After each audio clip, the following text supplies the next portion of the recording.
Hi, I'm Dr. Mark Lewinner, licensed acupuncturist at Metro Acupuncture in Atlanta, Georgia.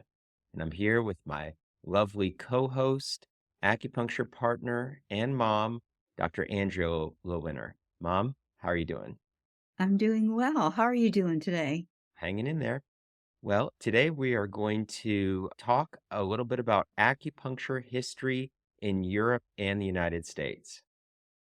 That's an exciting topic. There's a lot of communication about when did acupuncture start and when did it come to the United States.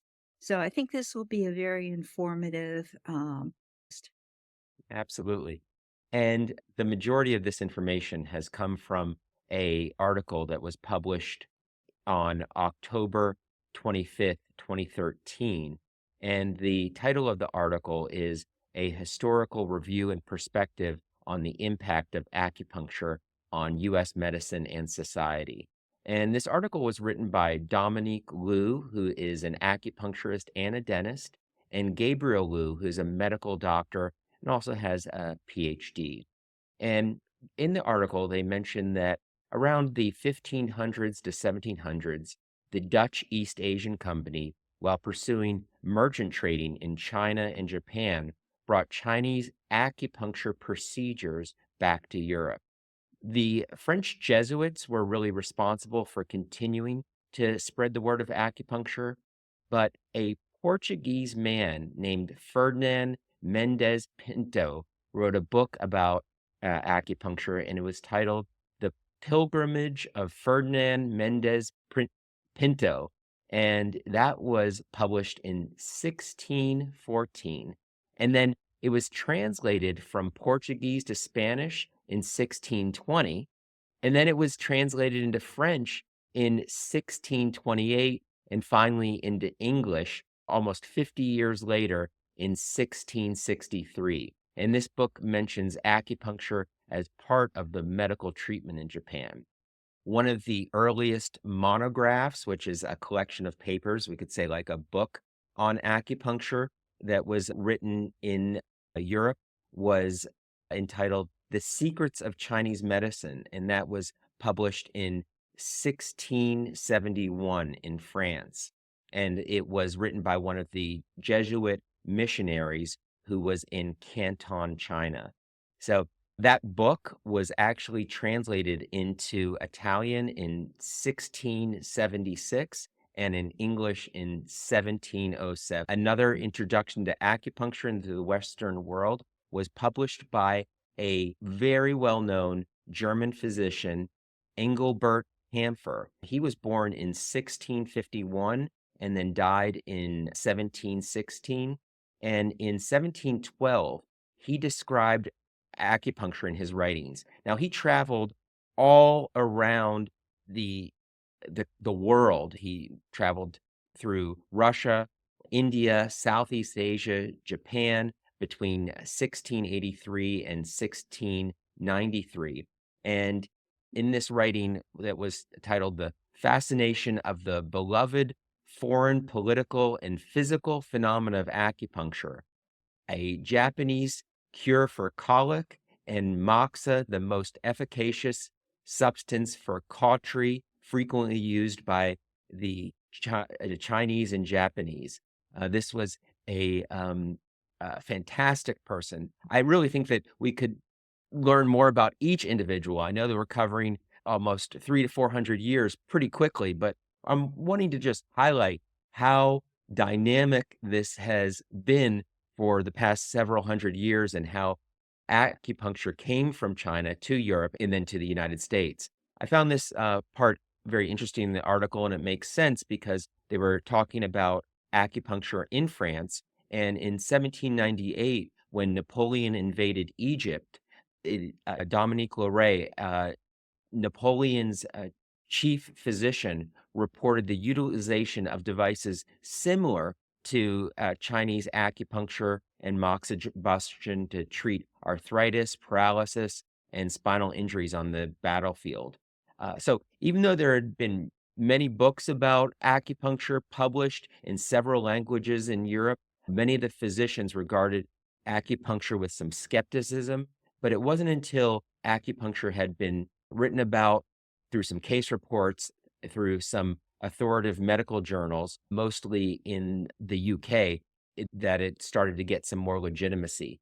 It was between 1832 and 1850 that a German physician, Philip von Siebold, published 3 volumes of books, including Acupuncture and Moxibustion, entitled Japan Nippon, in which he describes his experience in Japan. Now, this is very, very important. This person, Philip von Siebold, he went to Japan and he was familiar with acupuncture needles, and is credited as the first person to conceive of the modern hypodermic needle. He thought that if acupuncture could produce significant improvement without drugs, it could be even better if one injected drugs into the same area through a hollow needle. Now, acupuncture needles are solid needles, but he decided that it would be helpful to inject medicine through a hollow needle. So soon his idea of the hypodermic needle spread, and it became one of the most important tools in modern Western medical treatments. Isn't that fascinating? It is very fascinating, and you can see that almost like the reversal, like when they talk about dry needling, it's like, "Oh, we don't have to put medicine into this site. We can just stimulate this point using an acupuncture needle, surgical stainless steel solid." So That's it's right. Yeah, interesting and how things come full circle. full circle. They started with the acupuncture needle, then went to the hypodermic needle. Now we're back to the acupuncture needle. Of course, we still use the hypodermic needle, uh, Absolutely. for so many things, and it is a great invention that its roots came from acupuncture. I never knew that. So this it makes sense that a lot of this talk was going on in Europe and not so much in the United States. But in the 1800s, a couple articles were written. One was written by the great grandson of Benjamin Franklin. Now, Benjamin Franklin founded the University of Pennsylvania, which is established the first medical school in the United States. But Dr. Franklin Bechet, a physician, experimented on prisoners, and he concluded that acupuncture was at the time the most effective pain management technique. Isn't that fascinating? He had a captive audience. But it's very interesting how, things that have come through history that we look at today and go like, "Well, why didn't this continue?" And there's so many reasons, but yes, it has been acknowledged, for centuries that this is a therapy that kind of really does work, and is really beneficial for so many things. And almost finished with the summary. This is one of my favorite parts, is that in 1836, Dr. William Markley Lee was a physician in South Carolina, and he wrote an article in the Southern Medical and Surgical Journal recommending acupuncture for pain relief. And that same year, he also published an article in the New England Medical and Surgical Journal, entitled Acupuncture as a Remedy for Rheumatism. So it unfortunately, he died in 1855 at the age of 52 years old, and then in 1861, the Civil War officially started. Mhm. So I became curious that maybe, um, there became more of a focus on treating severe battle injuries versus pain. Mhm. Because in the article that Dr. William Markley Lee wrote in the Southern Medical and Surgical Journal in 1836, he said that acupuncture is so easy to do and so helpful for relieving pain that everyone should have needles in their own house. And could you imagine what the world would be like today? And I actually, when I went to China and Beijing in 1998, I was staying at a house of some Chinese people, and they invited me into their house. I had been pen pals with their daughter for many years, and they knew that I was interested in acupuncture, and they had acupuncture needles in their house. Can you imagine? So the very thing that Dr. William Markley Lee suggested for Americans, many Chinese people have Yes. needles in their own house just to do, they know how to do acupuncture. In fact, during the Cultural Revolution, a very unfortunate time, there was a training where they trained people very quickly and they became called barefoot doctors. Now that's a whole nother story, but acupuncture became very prescriptive and you could just put a point here, put a point here. And in some ways, it really can be very easy to provide pain relief and results quickly. And so we talked a little bit about Dr. William Markley Lee's article. Acupuncture kind of came out of favor. People weren't talking about it much until 1972. And in 1972, Richard Nixon decided that he was going to go to China. And this was around the peak of the Cultural Revolution. And James Reston went to China with his wife, Sally, and James Reston was the editor for the New York Times.